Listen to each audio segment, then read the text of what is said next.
అంటే మనకు కనీసం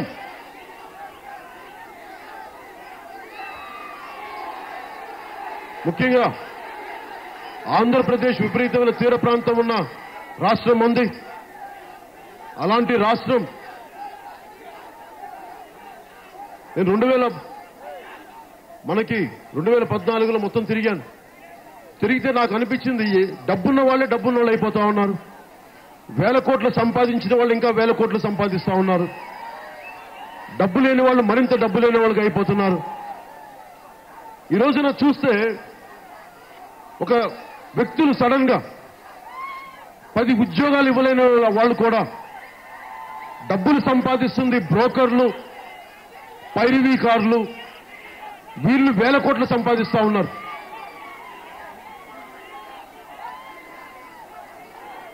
వేల కోట్లు సంపాదిస్తా ఉన్నారు.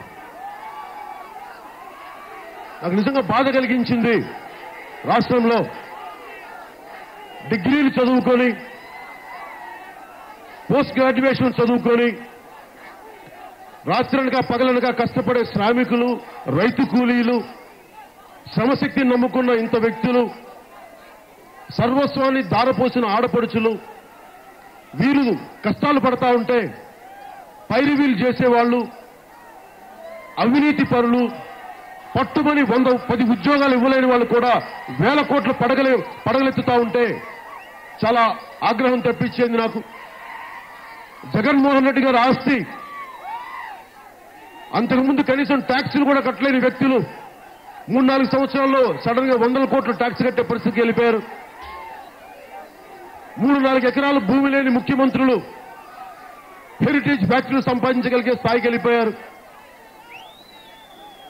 ఒక చిన్నపాటి ఎంపీ, ఉదాహరణకి సుజనా చౌదరి గారు, రాజ్యసభ ఎంపీ, నాకు తెలుసు, నాకు వ్యక్తిగతంగా తెలుసు.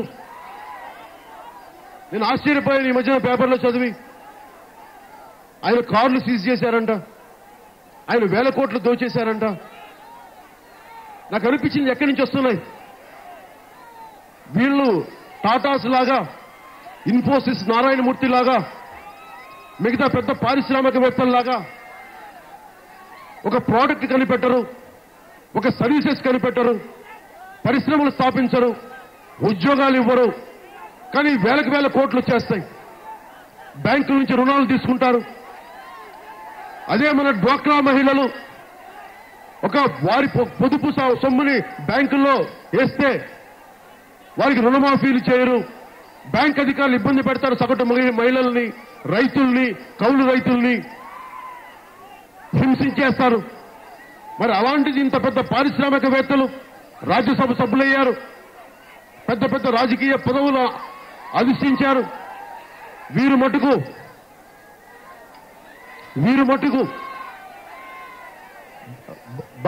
బ్యాంకుకి బకాయిలు చెల్లించరు, కానీ బ్యాంకులు వారిని ఏం చెయ్యవు.